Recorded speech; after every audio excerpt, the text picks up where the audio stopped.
Hello guys, welcome to CDS Jugaad से। मैं हूं आपका इंग्लिश मेंटर पीयूष और आज हम डिस्कस करने वाले हैं सीडीएस एग्जाम का सितंबर 2021 का सेट ए, जिसमें हम डिस्कस करेंगे आज कम से कम 40 क्वेश्चंस, बहुत सारे सेक्शंस होंगे और बड़ा मजा आएगा। तो साथ साथ में जुड़ के आप मेरे साथ ही सॉल्व करते चलिएगा। ढेर सारी चीजें आपको मैं सिखाऊंगा, बहुत सारी आपको ऑलरेडी आती होंगी, लेकिन टाइम बाउंड टेक्निक से इसको हम करने की कोशिश करेंगे। तो चलिए शुरू करते हैं। सबसे स्टार्टिंग में आपके पास में यहां पे होता है एक बहुत सारे इंस्ट्रक्शंस, जिनको पढ़े बिना आपको पेपर करना थोड़ा सा एडवाइजेबल नहीं होता है। मैं आपको एडवाइस नहीं करूंगा कि बिना इसको आप थोड़ा सा ओवरव्यू किए आप पेपर को स्टार्ट करिए। इसलिए थोड़ा सा इन डायरेक्शंस को, इंस्ट्रक्शंस को जरा पढ़ लीजिएगा कि नेगेटिव मार्किंग क्या है। एक ही कॉलम आपको भरना होता है। मतलब ऐसा नहीं हो कि आपने एक सर्कल भरा, फिर वो लग रहा है कि गलत है, फिर आपने काट के दूसरा भर दिया। ये सब चीजें करने से बचिएगा, उसके लिए आपको थोड़ा सा इसको देख लेना पड़ेगा।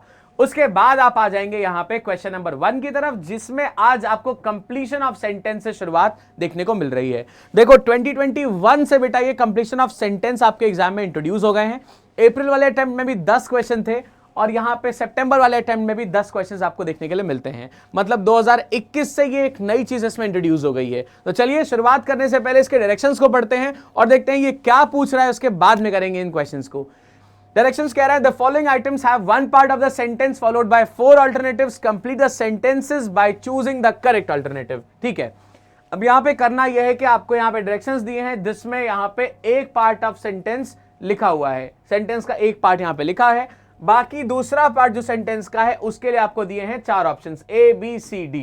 आपको बताना है कि कौन सा वाला ऑप्शन यहां पे अगर हम सेलेक्ट कर लें तो क्वेश्चन, तो जो यहां पे सेंटेंस लिखा है इस पार्ट में अधूरा सा, I asked 2 people the way to the station, ये वाला सेंटेंस को हम कंप्लीट किस वाले से कर सकते हैं, A, B, C या D। इतनी बात आपको यहां पे बतानी है। तो चलिए इसको पढ़ते हैं, कॉन्टेक्स्ट देखते हैं क्या निकल रहा है, उसके हिसाब से किस सेंटेंस की रिक्वायरमेंट है, ये पढ़ के फिर हम उसको पूरा कर देंगे। तो सबसे पहला सेंटेंस कह रहा है I asked 2 people the way to the station. मैंने 2 लोगों से पूछा स्टेशन का रास्ता। 2 लोगों से मैंने रास्ता स्टेशन का पूछा। एक कह रहा है but neither of them could help मी। देखो एक आदमी तो हेल्प नहीं की होगी, इसीलिए दूसरे वाले से पूछ रहा था। अब हो सकता है कि दोनों में से किसी ने मेरी हेल्प ना की हो, तो ये काफी लॉजिकली अच्छा लग रहा है। बी देखते हैं, however none of them could show me the way. देखो नन ऑफ देम हम 2 के लिए यूज नहीं कर सकते, नाइदर यूज चाहिए होता है, इसलिए बी यहां से बाहर हो जाएगा। सी देखो, yet they had doubts about the station. फिर भी उनको डाउट था स्टेशन के बारे में। अबे डाउट उनको नहीं, डाउट मुझे था। ठीक है। डी कह रहा है nevertheless they could not guide me.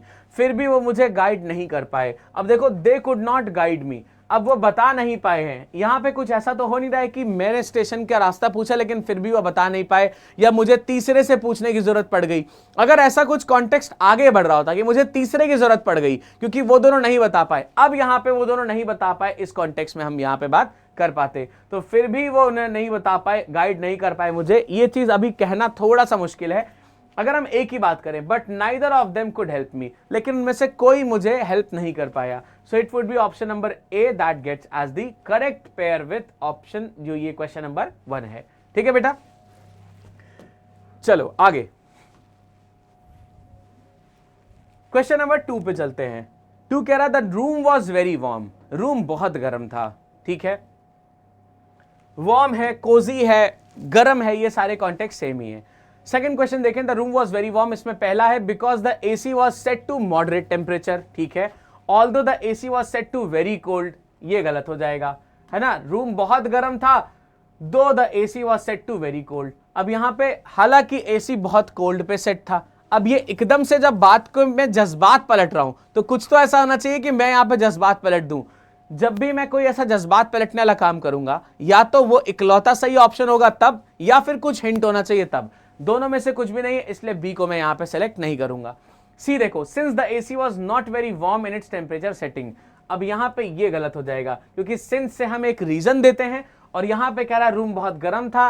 Since the AC was not very warm in its temperature setting, अगर एसी वार्म होता तब मैं इसको सही मान लेता, लेकिन यहां पे कह रहा है it was not very warm, लेकिन फिर भी कमरा गर्म हो गया, तो सिंस इसका रीजन नहीं दे पा रहा है, इसलिए सी ऑप्शन बाहर हो जा रहा है।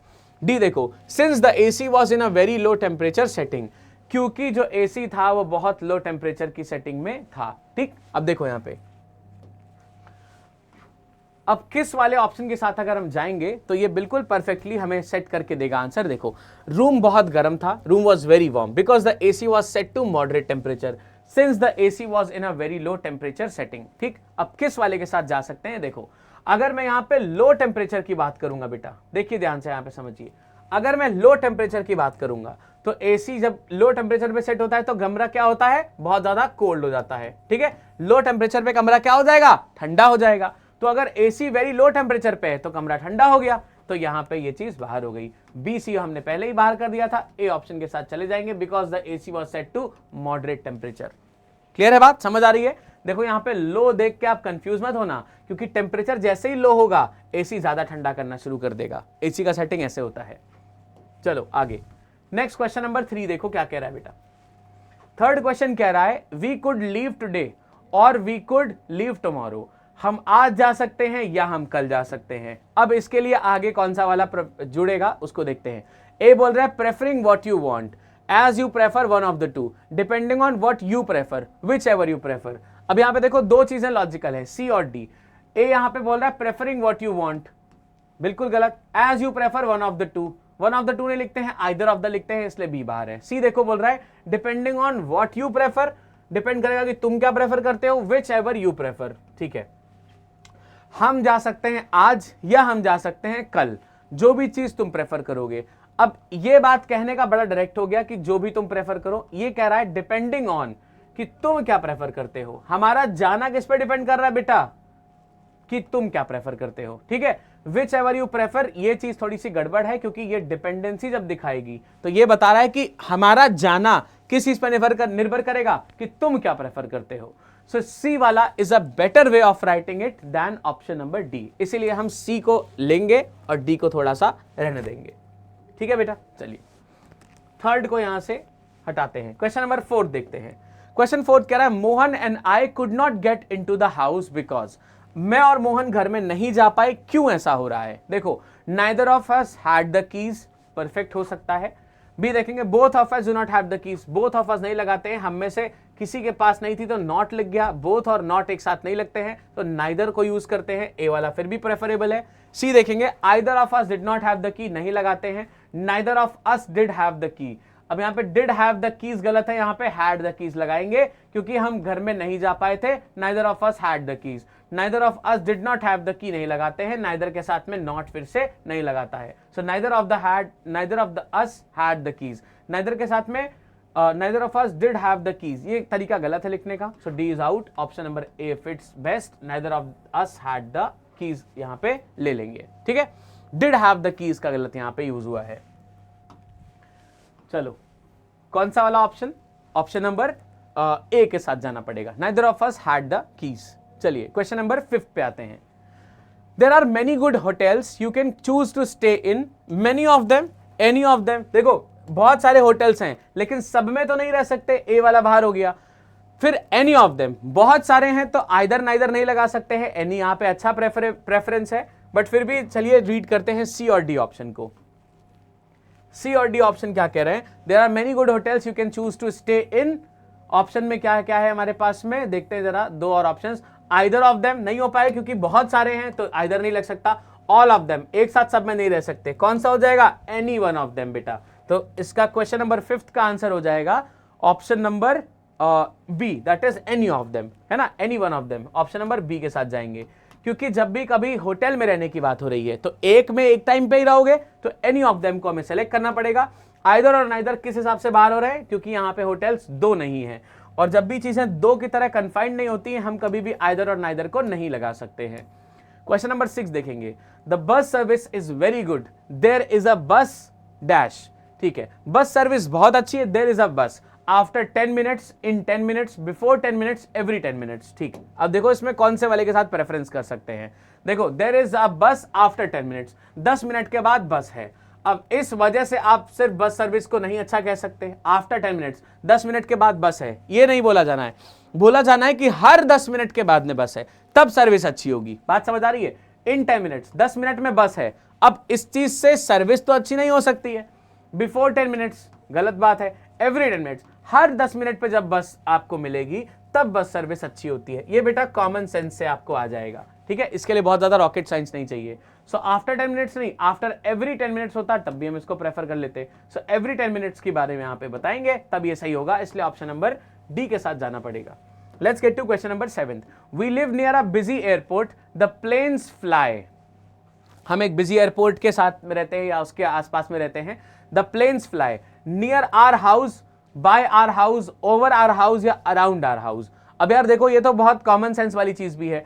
अब यहाँ पे नियर आवर हाउस, प्लेन हमारे घर के पास तो नहीं उड़ेगा, अरे प्लेन उड़ के चला जाएगा ना, हमारे घर के आसपास थोड़ी प्लेन उड़ता रहेगा। बाय आवर हाउस, हमारे घर के बगल से उड़ रहा है, हमारे घर के इर्द गिर्द उड़ रहा है, ये तो गलत है। ओवर आवर हाउस का मतलब क्या है, ये जैसे हमारा घर है तो प्लेन क्या होता है, हमारे घर के ऊपर से उड़ के जाता है। ये प्लेन तो कहीं से लग नहीं रहा है, बट मान लो प्लेन हमारे घर के ऊपर से उड़ के जाता है, तो क्या बच रहा है यहाँ पे, ऑप्शन नंबर सी बन रहा है, ओवर आवर हाउस। ठीक है, चलो नंबर 8 देखो क्या कह रहा है। Dan was very quite, he did not से अ वर्ड। डैन बहुत शांत था, उसने एक वर्ड भी नहीं बोला। कब? All the evening, the entire evening, all the entire evening, entire evening. देखो ऑल द एंटायर इवनिंग तो यहां से बाहर हो गया क्योंकि ये सेंस ही नहीं दे पा रहा है। Dan was very quite, Dan बहुत शांत था। ही डिड नॉट से अ वर्ड, पूरे उसने एक शब्द भी नहीं बोला। अब हमारे पास में है ऑल द इवनिंग, सारी शामों में, ऐसा कुछ नहीं है, ए बाहर। The entire evening, entire evening, entire evening का मतलब है कोई से भी शाम की बात कर सकते हैं। यहां पे दी एंटायर इवनिंग का मतलब है वही शाम जिसमें हम उसको मॉनिटर कर रहे हैं। उस टाइम डैन क्या था, बहुत शांत था और उस शाम को उसने एक भी शब्द नहीं बोला, तो दी एंटायर इवनिंग को यहां पे फिट कर देंगे। Option number B would be the correct choice. चल दिए नेक्स्ट क्वेश्चन नंबर 9 पे बात करते हैं। आई डोंट लाइक स्टोरीज, मुझे स्टोरीज नहीं पसंद है, ऐसा क्यों कहा जा रहा है? ऑप्शन ए देखते हैं, which can have unhappy endings. फिर कह रहा है which had sad endings, I have that have unhappy endings, which are unhappy endings. चलो इसके लिए सिर्फ एक ही ऑप्शन यहां पे सूट कर रहा है। अगर आपको याद हो, हमने एक रूल पढ़ा था कि जब भी बेटा रिलेटिव प्रोनाउन यूज करेंगे, देखो विच रिलेटिव है, विच रिलेटिव है, दैट रिलेटिव और विच रिलेटिव है, ये सब रिलेटिव है। कैसे मालूम चल रहा है? जब भी कोई WH वाला वर्ड आता है सेंटेंस के बीच में, रिलेटिव हो जाता है। इसमें हम क्या करते हैं, इसके लेफ्ट वाला और राइट वाले को अग्री कराते हैं। यहां पे स्टोरीज लिखा है, मतलब ये प्लूरल है, तो इसके बाद में जो विच के बाद में या WH वाले वर्ड के बाद में जो वर्ब होनी चाहिए, ये क्या होनी चाहिए, प्लूरल होनी चाहिए, वरना ये गलत माना जाएगा। तो देखो विच कैन हैव हो सकता है, विच हैड गलत हो गया, that have unhappy endings, which are unhappy endings. I don't like story, story unhappy ending थोड़ी होगी जिसमें हो अनहैप्पी एंडिंग, तो बस कह रहा है विच कैन हैव अनहैप्पी एंडिंग्स या दैट हैव अनहैप्पी एंडिंग्स। मुझे वो स्टोरियां नहीं पसंद है जिसमें हो सकती है नहीं, जिसमें अनहैप्पी एंडिंग्स होती है, तो that have unhappy endings. Have क्या है बेटा, एक ये प्लूरल वर्ब है, दैट क्या है, रिलेटिव प्रोनाउन है। ठीक है, तो यहां पे ऑप्शन नंबर सी के साथ चले जाएंगे। चलते हैं क्वेश्चन नंबर 10 की साइड। नॉट एवरीथिंग, हर चीज, नॉट एवरीथिंग जैसे बोलते हैं ना, हर ऐसी चीज या कोई सारी ऐसी चीजें, ऐसा नहीं होता है, तो that is not everything. Not everything that happened was my fault, which happened what was my fault, what happened was my fault या whatever happened was my fault. अब नॉट एवरीथिंग हम ऑलरेडी लिख चुके हैं, तो नॉट एवरीथिंग, अब देखो हमने ये चीज मालूम करी थी कि एवरी के साथ में, एवरीथिंग के साथ में, ऑल के साथ में, द सेम के साथ में हम क्या लगाते हैं बेटा, दैट लगाते हैं, ये हमने सीखा था। ठीक है, so not everything which happened गलत है, व्हाट हैपेंड गलत है, व्हाटएवर हैपेंड गलत है, not everything that happened was my fault. Option number A के साथ चले जाएंगे। तो अगर ग्रामर के रूल्स याद है, ये सारे क्वेश्चंस करना काफी ज्यादा आसान हो जाता है, क्योंकि आप ऑप्शंस को एलिमिनेट फटाफट कर सकते हो फिर। ठीक है, तो इसका आंसर होगा ऑप्शन नंबर ए। चलते हैं कॉम्प्रिहेंशन की साइड। ओके, अब यहां पे हमारे पास में पैसेज आया है जिसको फॉलो करेंगे। कुछ 5 क्वेश्चंस या कभी कभी 10 भी हो सकते हैं। अगर किस्मत अच्छी हुई तो 10 क्वेश्चन एक ही पैसेज में मिल जाएगा, वरना आपको 5-5 के 2 पढ़ने पड़ सकते हैं। तो चलिए देखते हैं आज की किस्मत में क्या आता है। पैसेज नंबर 1 के लिए डायरेक्शंस पढ़ने से शुरुआत करेंगे। In this section you have 2 short passages, 2 short passage है। चलो ठीक है, after each passage you will find some items based on the passage. हर बार सीखते हैं कि यहाँ पे आइटम का मतलब क्वेश्चन है, तो अभी भी वही है, read the passage and answer the items based on it. अब यहां पे आपको पैसेज पढ़ना है और बताना है कि वो जो आइटम लिखा हुआ है उस आइटम का आंसर क्या है। चलो पढ़ते हैं पैसेज को और फिर देखेंगे कि इस आइटम को पढ़ेंगे और फिर आइटम का आंसर करेंगे। देखते हैं। As to happiness I am not sure, birds it is true die of hunger in large number during the winter if they are not birds of passage. ठीक, as to happiness I am not sure, खुशी के लिए मैं sure नहीं हूं. Birds it is true die of hunger in large number during the winter if they are not birds of passage. अगर वो passage या रास्ते की बर्ड्स नहीं होती हैं तो फिर वो बर्ड्स भूख से बहुत लार्ज नंबर में मर जाती हैं. But during the summer they do not foresee this catastrophe. लेकिन समर्स में वो इस कैटास्ट्रोफ को फोरसी नहीं कर पाते. मतलब क्या है, जैसे ये समर का टाइम चल रहा है, चिड़िया आराम से खा रही हैं, पी रही हैं, और इनको नहीं दिख रहा कि विंटर्स के लिए हम चीजें स्टोर करके रख ले, है ना. तो फोरसी नहीं कर पाती कि आगे चल के हमें भुखमरी से मरना पड़ सकता है. ये वाली प्रॉब्लम यहाँ है. और remember how nearly it बीफेल them in the previous winter. और या फिर उनको ये भी याद नहीं आता कि पुरानी वाली सर्दी में कितना मुश्किल हो गया था, कितना प्रॉब्लमेटिक हो गया था, या आसपास के लोग मर गए थे. ये सारी चीजें भी उनको याद नहीं आती हैं. वो सिर्फ मोमेंट जी रही होती हैं समर्स में. ठीक है. With human beings the matter is otherwise. और ह्यूमन बींग्स के साथ में मैटर क्या है, अदरवाइज है. मतलब इसका मैटर बिल्कुल उल्टा है ह्यूमन बींग्स के साथ में. I doubt whether the percentage of birds that will have died of hunger during the present winter is 1947 से 46 से 47 तक is as great as the percentage of human beings that will have died from this cause in India and Central Europe during the same period. अब देखो यहाँ पे ये एक बढ़िया सी चीज बता रहा है. ये कह रहा है कि I doubt whether the percentage of birds that will have died of hunger during the present winter, जितनी चिड़िया प्रेजेंट विंटर में मरी हैं, कितने की, 1946 और 1947 में, is as great as the percentage of human beings that will have died from this cause in India and central Europe during the same period. और उतने ही लोग भूखमरी से मरे हैं कहां कहां पे बेटा, ये सेंट्रल यूरोप में इतने ही लोग, इतने ह्यूमन बींग्स भी मरे हैं उसी सेम टाइम पे. ये इस चीज का इनको डाउट है. But every human death by starvation is preceded by a long period of anxiety. अब देखो ये कह रहा है कि जो ह्यूमन बींग्स हैं वो क्या करते हैं, अदरवाइज सोचते हैं, अपने लिए खाने का सामान सेव करके रखते हैं कि आगे भूखमरी आ सकती है, आगे प्रॉब्लम दूसरी हो सकती है. तो कह रहा है कि मुझे डाउट है कि कैसे इतने सारे आदमी भी मर गए, जितनी चिड़िया मरी हैं इस टाइम के ड्यूरेशन में, उतने ही आदमी भी मरे हैं भूखमरी से या खाने ना मिलने की, स्टारवेशन की वजह से इतने सारे आदमी भी मरे हैं. ठीक है. अब यहां पे आगे बोल रहा है, but every human death by starvation is preceded by a long period of anxiety and surrounded by corresponding anxiety of neighbours. अब ये कह रहा है कि जो भी ह्यूमन की डेथ होती है एंग्जाइटी, स्टारवेशन से या भुखमरी से, स्टारवेशन का मतलब होता है भुखमरी, उसके पहले क्या आता है, एक बहुत एंग्जाइटी का पीरियड आता है जिसमें बहुत ज्यादा एंग्शियस होता है, बहुत परेशान होता है वो, and surrounded by the corresponding anxiety of neighbours. और उसके सराउंडिंग क्या होती है, करस्पॉन्डिंग जो नेबर होते हैं, जो आसपास के लोग होते हैं, नेबरिंग कंट्रीज होती हैं, उनका एंग्जाइटी भी उनके पास में आ रहा होता है. ठीक है. We suffer not only the evils that actually befall us but all those that our intelligence tells us we have no reasons to fear. ठीक. The curbing of impulses to which we are led by forethought averts physical disaster at the cost of worry and general lack of joy. I do not think that the learned men of my acquaintance, even when they enjoy a secure income, are as happy as the mice that eat the crumbs for their tables while the erudite gentlemen snooze. In this respect, therefore, I am not convinced that there has been any progress at all. अब ये कह रहा है, यहाँ पे कई सारी चीजें यहाँ पे इसने लिख के बताई हैं, एक माइस या चूहे से कंपेयर किया आदमी को, और यहाँ पे बोल रहा है कि मुझे नहीं लगता कि एक लर्नेड आदमी ऑफ माय एक्वेंटेंस, मेरे जानकारी में या मेरे जानने में कोई ऐसा बुद्धिमान आदमी है, even when they enjoy secure income, इनको बहुत ज्यादा सिक्योर इनकम है, फिर भी are as happy as mice that eat the crumbs from the tables while erudite gentleman snooze. In this respect therefore I am not convinced that this has any progress at all.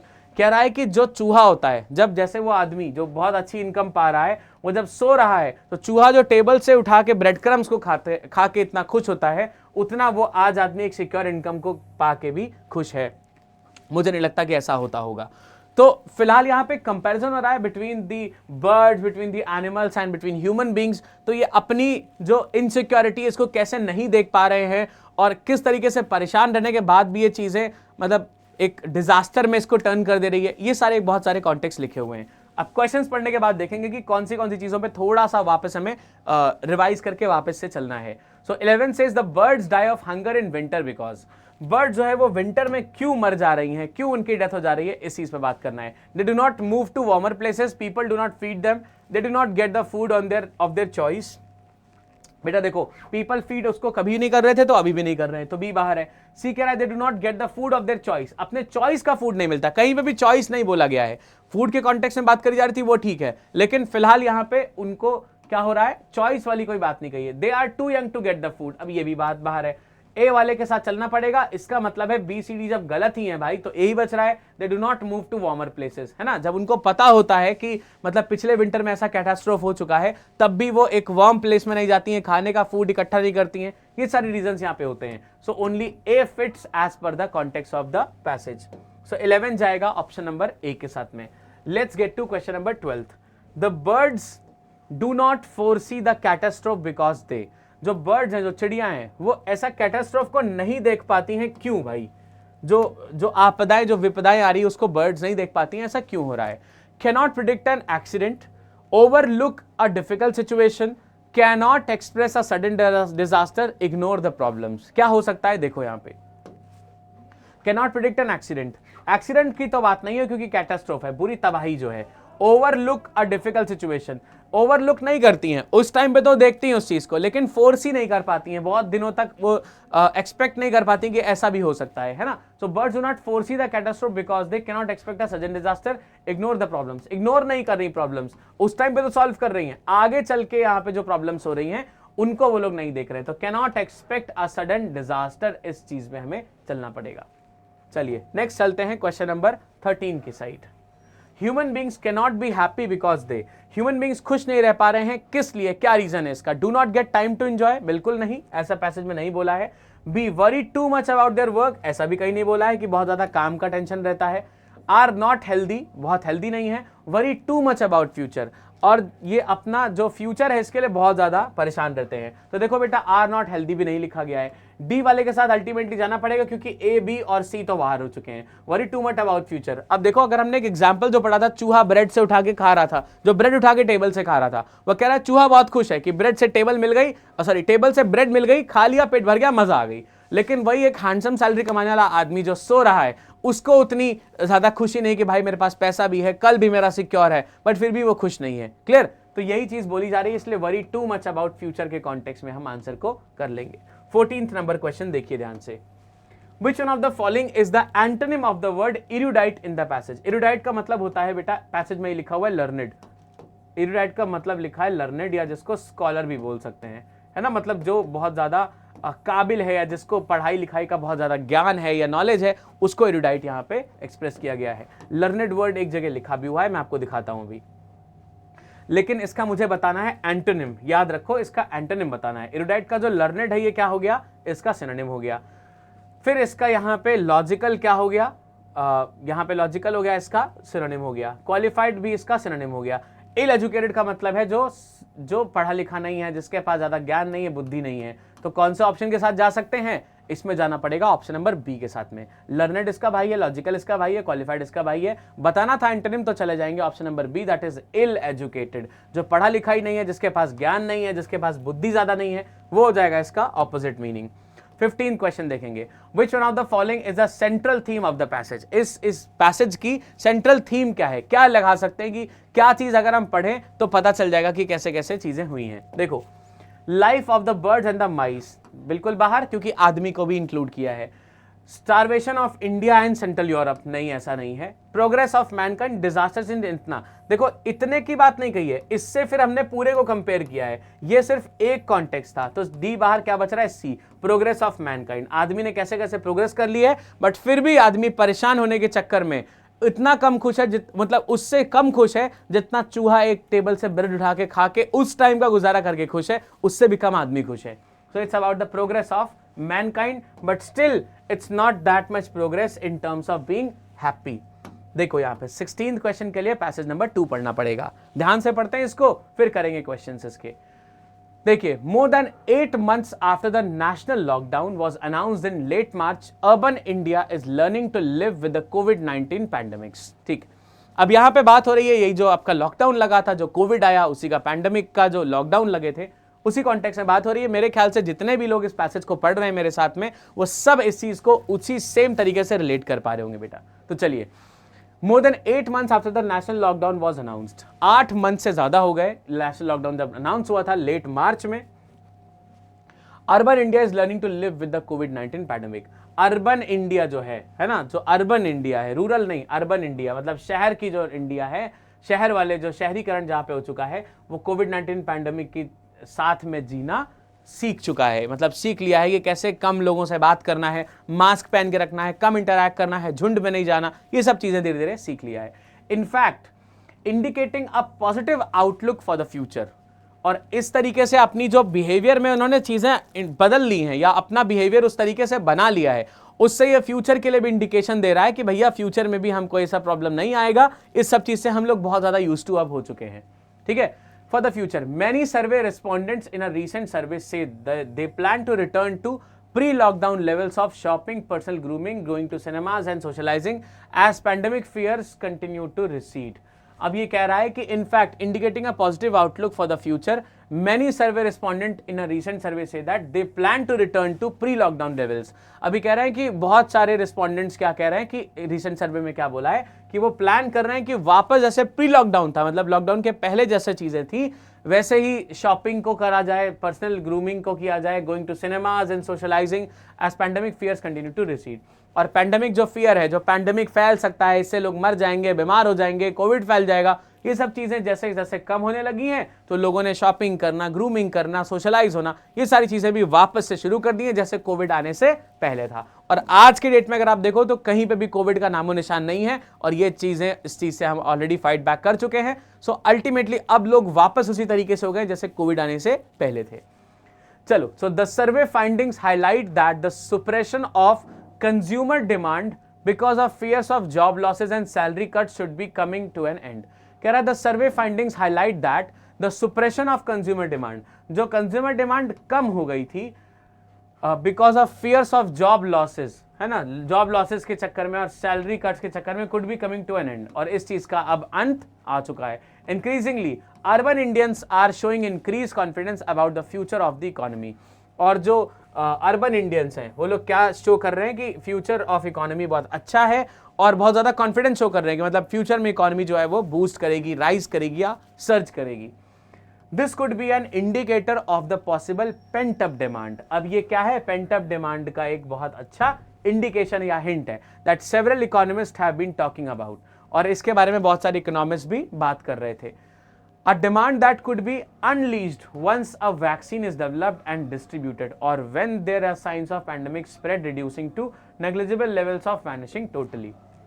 ठीक है, अब देखो उसी के आसपास का ये लिखा गया है, 21 का पेपर है सितंबर का, तो उसी के आसपास का जो सेंटिमेंट से जो माइंडसेट था उसी के बारे में इस चीज़ों ने लिखा हुआ है। तो इसीलिए ये वाली चीज़ें सारी दिख रही हैं कि मतलब अब कोविड खत्म होगा तो चीज़ें सही होंगी और सब कुछ स्प्रेड हो जाएगा, सब कुछ वापस चीज़ें हो जाएंगी। जितने भी यहाँ पे रूल्स रेगुलेशंस लगाए गए हैं, लोग नहीं आपस में बातचीत करते हैं, ज़्यादा सोशलाइज नहीं होते, वो सारी चीज़ें धीरे धीरे खत्म हो जाएंगी। एंड देन इसी चीज़ के एक्सपेक्टेशन पे ये चीज़ें थी, और इसी तरह से धीरे धीरे इकोनॉमी भी हमारी बूस्ट होती जाएगी, सब कुछ अच्छा होता जाएगा। ये सारी बातें यहाँ पे कही जा रही हैं। चलो आगे देखते हैं। अभी कह रहा है अराउंड 65%, अब 65% जनता या लोग क्या कर रहे हैं, 65% टाइम पे क्या हो रहा है, इस चीज में थोड़ा सा देखते हैं। चलिए देखिए, अब बोला जा रहा है around 65% of the respondent said that, जो रिस्पॉन्ड कर रहे हैं उन लोगों ने 65% लोगों ने, मतलब आउट ऑफ 100 उन्होंने 65 लोगों ने ऐसा बोला कि had settled into new routines, और that they saw signs of situation improving, or that they had come to terms with the pandemic and were moving on with their lives. And since the survey was conducted before the news of the successful trials of the Pfizer vaccine for the coronavirus was announced, it is likely that the consumers are now even more positive in their outlook about the future. अब देखो Covid जो vaccine आई थी Pfizer की, उसके पहले ही लोगों ने इस चीज को पॉजिटिवली देखना शुरू कर दिया था कि भाई चीजें अच्छी हो रही हैं, इंप्रूव हो रही हैं, और अब हम लोग तैयार हैं कोविड से फाइट करके वापस से चीजें नॉर्मल करने की। लेकिन जब ये फाइजर की वैक्सीन आई तो इस चीज ने लोगों के अंदर और ज्यादा पॉजिटिविटी भर दी कि भाई चलो अभी भी हम तैयार थे, अब ये वैक्सीन आ गई है, अब इसको लगाने के बाद तो हम डेफिनेटली नॉर्मल हो ही जाएंगे। तो ये सारी चीजें कुल मिला के इस तरीके से कॉन्टेक्स्ट दे रही हैं। चलिए बात करते हैं क्वेश्चन नंबर 16 की। ये बोल रहा है the general tone of the passage is that of. ये जो जनरल टोन है पैसेज का, ये क्या है, ये आपको बताना है। पहला बोल रहा है ऑप्टिमिज्म, फिर है पेसिमिज्म, फैटलिज्म, डिफीटिज्म। देखो फैटल का मतलब है यहाँ पे बहुत ज्यादा घातक सी टोन है, कोई नहीं है घातक, बेकार है। डिफीटिज्म का मतलब है हार गए हैं हम लोग, या हरा देने वाला कॉन्टेक्स्ट है। ना यहाँ पे कोविड को हराया जा रहा है, ना हम लोग खुद हार रहे हैं। और दूसरी बात यह कि जो डिफीट होता है ये हमेशा पॉजिटिव को हारने की बात होती है। तो यहाँ पे डी भी बाहर हो रहा है क्योंकि पॉजिटिव है, हम लोग ह्यूमंस और हम हारे नहीं है। कोविड की वैक्सीन आने के बाद में चीजें पॉजिटिव हो गई है, लोग बहुत अच्छा फील करने लगे हैं। सो इट वुड बी डिफीटिज्म बाहर हो गया है। पेसिमिज्म का मतलब होता है बेटा चीजों के लिए नेगेटिव सा सोचना कि भाई नहीं, कुछ नहीं हो पाएगा, चीजें खराब हो जाएंगी, इस तरीके से सोचना। लेकिन यहां क्या हो रहा है, अच्छा हो जाएगा, हम बढ़िया करने लग जाएंगे, सोशलाइज हो जाएंगे, और कोविड की वैक्सीन आई, सब और बढ़िया हो गया। तो अब पेसिमिज्म बाहर है, क्या हो जाएगा, ऑप्टिमिज्म। इसका मतलब होता है आशावाद। क्या होता है, आशावाद या पॉजिटिविटी जिसको बोलते हैं, आशावाद को बोलते हैं ऑप्टिमिज्म। ठीक है, तो ए ऑप्शन के साथ चले जाएंगे। चलो बढ़ते हैं क्वेश्चन नंबर 17 की तरफ। 17 नंबर क्वेश्चन देखिए क्या कह रहा है। The willingness of consumers to go back to normal lifestyle indicates their. एक जो इच्छा शक्ति है कि भाई हम वापस नॉर्मल लाइफस्टाइल में चले जाएं और उसी लाइफस्टाइल में जिएं, ये क्या इंडिकेट कर रही है, क्या बता रही है आपको, ध्यान से देखिए। कैजुअल एटीट्यूड बता रही है आपको, ये चेंज ऑफ मूड्स बता रही है, डिजायर फॉर फ्यूचर प्लान्स बता रही है, सेंस ऑफ इकोनॉमिक सिक्योरिटी बता रही है। देखो कैजुअल एटीट्यूड तो नहीं है कि मतलब भैया ठीक है पीछे चले जा रहे हैं, कुछ नहीं हो पा रहा है, ऐसा तो नहीं है। चेंज ऑफ मूड्स, अब मूड चेंज होने के बारे में यहां पे कुछ ऐसा इंडिकेशन नहीं कि भाई मूड चेंज हुआ तो वापस चले जाएंगे, मूड चेंज हुआ तो फिर वापस आ जाएंगे, ऐसा कुछ भी नहीं हो रहा है। सी बोला डिजायर फॉर फ्यूचर प्लान्स, कोई डिजायर नहीं इनके फ्यूचर प्लान्स की। There is a sense of economic security, है ना, कि मतलब जॉब भी सिक्योर हैं, चीजें ठीक हो रही हैं, सो सोशलाइज हो सकते हैं, so they have got job security. Second paragraph में ऐसा बोला गया था बेटा। तो क्या हो जाएगा, ऑप्शन नंबर डी के साथ चले जाएंगे। चलो बढ़ते हैं क्वेश्चन नंबर 18 की तरफ। Which statement in the passage of phrase indicates that life must go on? They settled into their new routines. Salary cuts could be coming to an end. C देखते हैं। People are moving on with their lives. Pent up demands. कौन सा वाला? C option, ये वाला, C वाला। D बाहर है। किसका चाहिए था? Life must go on का। People are moving on with their lives. अपनी जीवन के साथ में चलते जा रहे हैं, जो प्रॉब्लम्स हैं उसको झेलेंगे। वैक्सीन भी आ जाएगा तो और अच्छा है, नहीं आ रहा है तो भी हम इकोनॉमिक क्राइसिस को एकदम सिक्योरिटी से पकड़ते हुए आगे की तरफ बढ़ते चले जाएंगे। सो ऑप्शन नंबर सी यहां पे एकदम बढ़िया कॉन्टेक्स्ट दे रहा है। 19 देखो, what does the author mean by pent up demand. अब ऑथर का पेंट अप डिमांड से क्या मतलब है, ये आपको बात बतानी है। चलिए देखते हैं क्या मतलब है इसका। यहां पे इसके हिसाब से desire suppress to spend money once pandemic is controlled, है ना। Economic normality of consumers, flamboyant shopping by consumers, criticism of the public on the pay cuts. देखो ये कह रहा था कि जो पेंट अप डिमांड है उसको हटा जाएगा। Desire to spend money once pandemic is controlled, so it is A as per this passage. B C D बाहर है। इसका मतलब है desire to spend money once pandemic is controlled. एक बार पैंडेमिक कंट्रोल हो गया तो इच्छा शक्ति, पैसा अच्छे से खर्च करने की, इसको बोलते हैं बेटा पेंट अप डिमांड। ठीक है, सो डिजायर है ये, मतलब जो अभी तक दबाई गई थी इच्छा शक्ति उसको आराम से उससे पैसे खर्च करने की, फ्री हो सके, इसको बोलते हैं desire to spend money once pandemic is controlled. A option के साथ में चले जाएंगे। चलिए 19 के बाद let's get to question number 20। What according to the author is the reason behind suppression of consumer demands. Consumer demand का जो सुप्रेशन है, मतलब लोगों ने डिमांड को अपने दबा के रखा है, जो बचा के रखा है, इसके पीछे रीजन क्या है, क्या ऑथर को लगता है। ए बोल रहा है the lack of vaccine till date, अभी तक कोई ऐसा हिंट नहीं था, ए बाहर हो जाएगा। बी देखते हैं बेटा, professional insecurity, motive to save up some money, ये मोटिव नहीं था। C careful and calculative attitude of the general public, गलत है ये, option number B professional insecurity. क्या पूछ रहा है, what according to the author is the reason behind suppression of consumer demands. Consumer की डिमांड्स के पीछे क्या रीजन है कि उनका प्रोफेशनल इनसिक्योरिटी है। अभी अगर ज्यादा डिमांड करी, ज्यादा चीजें ली तो प्रोफेशनली पता चले वो क्या हो जाएंगे, जॉब चली जाए, या फिर हो सकता है कि जॉब से उनको कंपनी बंद हो जाए। तो ये सारी चीजें इनकी इनसिक्योर थी, इसलिए बी ऑप्शन के साथ में जाना पड़ेगा। ये सारे आंसर्स आपको पैराग्राफ नंबर 2 में मिल जाएंगे। चलिए क्वेश्चन नंबर 21 देखते हैं। 21 कह रहा है स्पॉटिंग एरर। चलो अब ये आ चुका है ग्रामर वाला सेक्शन, देखते हैं इसमें क्या क्या चैलेंजेस हैं, इसको भी फटाफट निपटा लेंगे बेटा। तो वैसे ही सिंपल, जैसे ही सारे क्वेश्चंस होते हैं स्पॉटिंग एरर्स के, वैसे ये भी सिंपल सा है। चलिए इसको करते हैं। सो ये क्वेश्चंस पहले स्टार्ट होंगे डायरेक्शन से, फिर वापस आएंगे क्वेश्चंस पे। डायरेक्शन देखो, each item in this section has a sentence with 3 underline parts labelled as A, B and C. Read each sentence to find out whether there is any error in any underlined part and indicate your response on the answer sheet against the corresponding letter, that is A, B or C. If you find no error, your response should be indicated as option number D. देखिए simple सी चीज है, हर sentence को आपको 3 parts में divide करके दिया गया है, जैसे A, B एंड C. अगर आपको लगता है किसी पार्ट में गलती है तो आप ए, बी या सी को सेलेक्ट कर लीजिए जिस पार्ट में भी गलती लग रही है। अगर लग रहा है सेंटेंस तो बिल्कुल टंच है, इसमें कोई गलती नहीं है, कोई एरर नहीं दिख रही, तो ऑप्शन नंबर डी को आपको सेलेक्ट करना है। इतनी सिंपल सी बात है। चलिए पढ़ते हैं इसको। देखिए पहला क्वेश्चन कह रहा है everything is going well, we did not have any problem. अब एवरीथिंग इज गोइंग वेल, सब कुछ बढ़िया चल रहा है, चलने दो, बढ़िया चल रहा है, is, we did not have any problem. अब डिड यूज करते हैं पास्ट के लिए, सेंटेंस है प्रेजेंट में, तो क्या करेंगे, डिड को चेंज करके बेटा हम क्या कर देंगे, we do not have any problem. तो डिड नॉट की जगह डोंट लगा देंगे और ये सही हो जाएगा। सब कुछ मस्त चल रहा है, हमें कोई दिक्कत नहीं है। So we did not have any problem की जगह we don't have any problem लगा देंगे।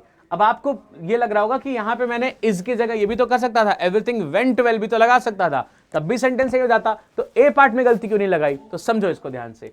अगर मुझे पास्ट का कोई इंडिकेशन नहीं मिल रहा है बेटा, अगर सेंटेंस में कोई पास्ट का इंडिकेशन नहीं मिल रहा है, तब तक मैं सेंटेंस को पास्ट में नहीं रखूंगा। तो इसलिए मैंने पास्ट को हटाया है, प्रेजेंट को वैसे ही रहने दिया है। ठीक है, तभी मैंने यहां पे बी को लिया है। ये याद रखिए, जब भी कभी पास्ट का इंडिकेशन नहीं है, फ्यूचर का इंडिकेशन नहीं है, तब तक आप ऐसा नहीं कर सकते बेटा। इसलिए ऑप्शन नंबर बी यहां पे करेक्ट चॉइस बन जाएगा।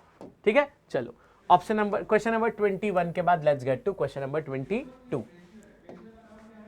Lavanya hasn't gone to work yesterday. देखो यहां पे पास्ट का इंडिकेशन मिल गया, यस्टरडे मतलब क्या हुआ, जो बीता हुआ कल है, नहीं गई थी। अब ये तो नहीं हटा सकते, ये बीता हुआ कल क्या इंडिकेट कर रहा है, पास्ट हो रहा है। अब हैजंट गॉन लगाएंगे क्या, लावण्या हैजंट गॉन की जगह क्या लगाएंगे, had not gone. Lavanya had not gone to work, या Lavanya did not go to work, Lavanya did not go to work. इससे भी अच्छा ऑप्शन क्या हो जाएगा बेटा, हैड नॉट गॉन से अच्छा ऑप्शन क्या हो जाएगा, डिड नॉट गो। क्योंकि जब भी कभी पास इंडिकेटर लिखा होता है, जैसे यस्टरडे लिखा है, अ डे बिफोर लिखा है, तो हम वर्ब की सेकंड फॉर्म लगाते हैं। सो लावण्या हैज नॉट गॉन की जगह क्या लगाएंगे, लावण्या डिड नॉट गो लगाएंगे। तो पार्ट नंबर ए में एरर हो जाएगी, Lavanya did not go to work yesterday हो जाएगा। क्लियर है, चलो 23rd देखते हैं। Look the boy over there where's the same sweater as you. देखो वहां पे जो लड़का है वो वेयर करता है सेम स्वेटर जैसा तुमने पहना है। ठीक, अब देखो यहां पे ध्यान से समझो। अब आपको लग रहा होगा बहुत बढ़िया है, सेंटेंस सही है, लेकिन यहां पे एक चीज का प्रॉब्लम है बेटा। देखो वहां पे जो लड़का है उसने सेम स्वेटर पहना हुआ है जैसा तुमने पहना है, ये बात कही जा रही है, सेम स्वेटर पहना हुआ है। इस चीज को वेयर्स द सेम स्वेटर गलत है, क्या होना चाहिए, इज वेयरिंग। क्या हो जाएगा, इज वेयरिंग। अगर हम यहां पे वेयर्स लगाएंगे, इसका मतलब जानते हैं क्या हो रहा है, इसका मतलब हो रहा है पहनता है, मतलब रोज पहनता है। क्योंकि अगर हम फर्स्ट फॉर्म कहीं पे भी लिखते हैं, इसका मतलब हो जाता है वो आदत है या हैबिट है। सो वेयर्स द सेम स्वेटर नहीं, is wearing the same sweater. तो ये हो जाएगा कि भाई देखो वो लड़के ने भी सेम स्वेटर पहना है जैसा तुमने पहना है। सो वेयर्स हटाएंगे, इज वेयरिंग लगा के इसको सही करेंगे। इसलिए ऑप्शन नंबर बी में एरर हमें बेटा मिल जाएगी। ठीक है, चलिए नेक्स्ट पे बात करते हैं। अभी क्वेश्चन नंबर 24 पे चलते हैं। क्वेश्चन नंबर 24 बोल रहा है it begins to turn dark, shall I switch on the lights. कह रहा है कि भैया अंधेरा होने लगा है, क्या मैं अब लाइट्स ऑन कर दूं। इट बिगिंस टू डार्क, अब क्या होगा, it has begin to dark होना चाहिए, है ना। यहां पे देखो 24 क्या कह रहा है, it begins to dark, it begins to turn dark. अब होने लगा है, it has begin to turn dark होगा। इट बिगिंस का मतलब क्या होगा, अगर मैं इट बिगिंस लगाऊंगा तो बिगिंस क्या हो गया, वर्ब की फर्स्ट फॉर्म, मतलब कंटिन्यूअसली हैबिट की बात होने लगी। तो इट बिगिंस की जगह क्या लगाएंगे, it has begun to turn dark, shall I switch on the lights. ठीक है, अब अंधेरा होने लगा है, क्या मैं लाइट्स ऑन कर दूं। क्लियर, तो इट बिगिंस नहीं, it has begun to turn dark, shall I switch on the lights. तो पार्ट नंबर ए में यहां पे हमें एरर मिल जाएगी। क्लियर है बेटा, चलिए 25 देखते हैं। Raman and Mitali have been married for 20 years। बिल्कुल, फॉर के बाद में दो वर्ड्स लिखे हैं तो फॉर यहां पे सही है, सिंस नहीं लग पाएगा। अगर यहां डिकेड लिखा होता तो यहां पे हम सिंस लगा देते। यहां रमन एंड मिताली हैं, दो लोग हैं, हैव बिल्कुल सही है, तो इसका आंसर हो जाएगा ऑप्शन नंबर डी, जो है नो एरर। तो बेटा 4 क्वेश्चंस ठीक थे शुरुआत के, 5th या 25th वाला क्वेश्चन जो है वो नो एरर पे चला गया है। चलिए क्वेश्चन नंबर 26 की बात करते हैं। 26 कह रहा है I have played basketball for the past 3 hours। ठीक है, I have played for the past 3 hours। जब भी कभी फॉर प्लस टाइम या सिंस प्लस टाइम लगता है, ठीक है, यहां पे फॉर पास्ट 3 hours मतलब पिछले 3 घंटों से मैं खेल रहा हूं। तो आई हैव प्लेड तो सेंसिबल हो गया, सेंसलेस हो गया। है ना, सेंस ही नहीं बना पा रहा। तो आई हैव प्लेड की जगह क्या लिखेंगे बेटा, यहां पे लिखना पड़ेगा I have been playing, I have been playing लिखना पड़ेगा, तब तो हो पाएगा ना, मैं पिछले 3 घंटे से खेल रहा हूं। आई हैव प्लेड अगर मैं लिखूंगा, इसका मतलब क्या निकल रहा है कि मैंने खेला था, और पिछले 3 घंटे से, तो दोनों चीजें तो डिसएग्रीमेंट में चली गई। It would be I have been playing basketball for the past 3 hours हो जाएगा। क्लियर? तो जब भी कोई चीज पुराने टाइम से चल रही हो और अभी तक दिखा रहा हो, तो हमेशा क्या लगाते हैं बेटा, परफेक्ट कंटिन्यूअस को यूज करते हैं। That's why it should B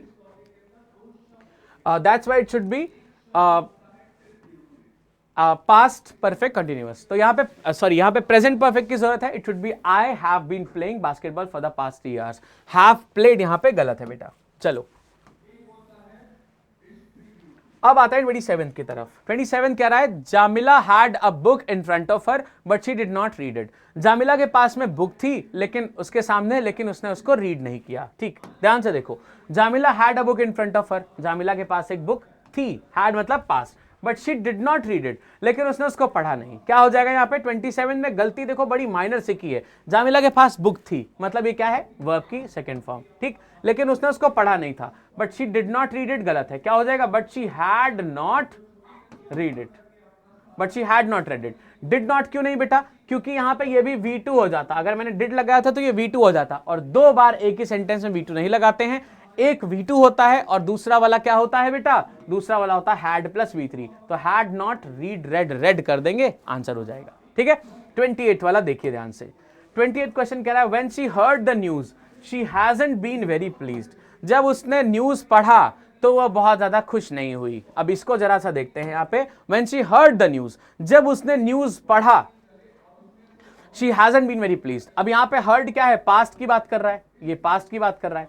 she hasn't been, has लगाते ये प्रेजेंट में हो गया। अरे ये कैसे हो जाएगा, जब उसने न्यूज सुना था तब वो बहुत खुश नहीं हुई थी, तो क्या लगाएंगे, शी हैजंट बीन नहीं, she had not been very please लगाना पड़ेगा। क्लियर है, ये तो सिंपल सा था यार। जब ये पास्ट की बात कर रहा है, जब उसने न्यूज पढ़ा था, तो हैजंट बीन से ये प्रेजेंट में कैसे आ जाएगा, तो जब उसने न्यूज सुना था तब वो खुश नहीं हुई थी, so she hadn't been very please यहां पे करना पड़ेगा। 29 नंबर क्वेश्चन को देखेंगे। Where are you coming from, are you an American. अब देखो यहां पे किसी से अगर मुझे पूछना है कि तुम कहां से हो, सो ये थोड़ी बोलते हैं where are you coming from, क्या बोलते हैं वेयर आर यू फ्रॉम। तो कमिंग यहां पे एक्स्ट्रा लिखा है, so where are you from, कहां से हो तुम, क्या तुम अमेरिकन हो, ये तरीका इसको पूछने का। ऑप्शन नंबर ए में देखो गलती हो गई। सो कमिंग फ्रॉम नहीं लिखते हैं, वेयर आर यू फ्रॉम लिखा जाता है, या वेयर आर यू फ्रॉम पूछा जाता है।